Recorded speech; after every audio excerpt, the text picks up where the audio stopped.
The anvil effect. Anytime I bring up the anvil effect, it's when the realization dawns, and that being takes a look back, that being that which was in unnatural circumstances, looks back at the dictionary, looks back at the Coca-Cola machines, looks back at the Walmart carts, looks back at the coupons, looks back at the daycare centers, everything. The anvil effect pretty much expresses that pretty much everything, if I were that being, I was experiencing was pointless. The only thing that had a point was the actuality itself, other than the bits and pieces of movies that are interesting, however, not used in an interesting manner, except Avatar, Lord of the Rings, and unfortunately a few others. A few dozen at best, and honestly a lot of movies have been made.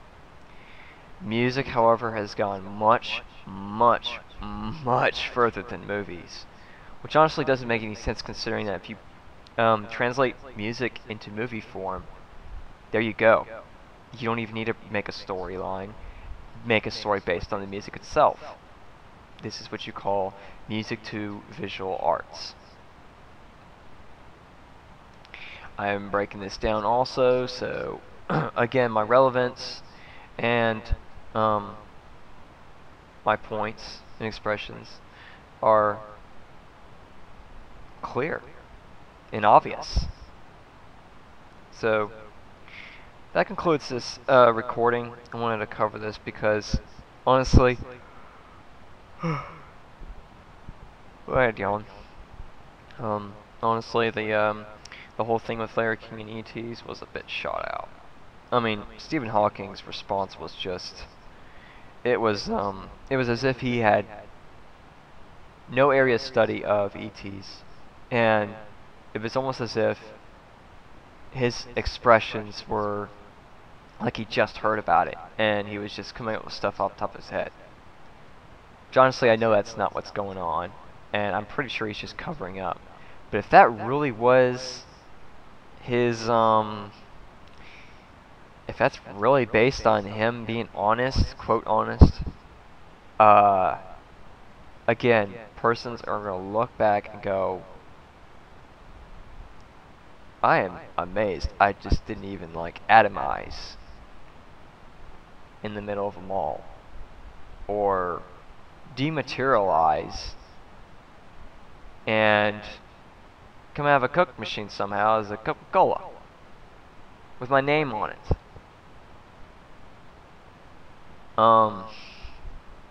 I do these videos because they have absolutely no, nearly everything I post is not even documented in any texts. That says a lot. That just says two things. I'm a person of absolute obscurity, no ability to reason. I shouldn't even be here, I guess you could say. Or I'm from somewhere else, or at the same time I'm understanding something that just no one else is getting. I don't want to say this is self-explanatory, but honestly, if you think that I am radically obscure, eternity exists. The universe is eternal. We are one planet out of eternal planets, out of eternal eternities, universes and existences. Okay. The government is obviously trying to limit us. If they weren't, money would be far more exceptional, and the degrees of accumulating in vast sums and quantities. War would not be occurring. The government would be would be in peace. Okay, that being said, I don't think I'm radically obscure. If you want a version of that, American Idol, your mainstream stuff, and